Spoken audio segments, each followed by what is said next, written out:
আব্দুল মালিক হাফিজাহুল্লাহ, হযরত মাওলানা আব্দুল মালিক, ওনার আব্বা বলতো আমাকে কুমিল্লার লাকসামের মানুষ, জাতীয় মসজিদ বাইতুল মোকাররমের এখন যিনি খতিব, পৃথিবীর এমন কোন আরব দেশ নাই যেই দেশের ওলামায়ে কেরাম ওনারে চিনে না। বাংলাদেশে তিনি যদি পরিচিত হয় 10%, আরব বিশ্বে তিনি পরিচিত 90%। পৃথিবীর আরব দেশের বহু ইউনিভার্সিটিতে এই হযরত আমার দেশের বাইতুল মোকাররমের খতিব যিনি বর্তমান, ওনার কিতাব, আরবি লিখিত বই কিতাব পৃথিবীর আরব দেশের ইউনিভার্সিটির সিলেবাস ভুক্ত। আল্লাহর কসম, আল মাদখাল উসুলে হাদিসের এক কিতাব সারা পৃথিবী পড়ে, এত সুন্দর, এত জামে, মানে উসুলে হাদিসের কিতাব আর পৃথিবীতে নাই।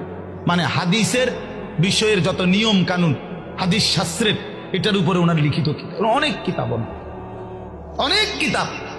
আমি বলতেছিলাম ওনার আব্বা হযরত মাওলানা শামসুল হক রাহমাতুল্লাহ আলাইহি, ওনার বাবা আজীবন যেই মাদ্রাসায় মুহতামিম ছিলেন, আমি ওই মাদ্রাসায় মাহফিল করছি, বয়ান করছি, তো ওইখানে গিয়ে শুনছি ওই বাবা একটা ঘরও দেখছি, ওনার পুরান একটা টিনের ঘর।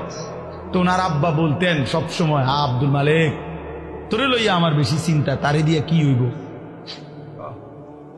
তারে দিয়া কিটা হইব।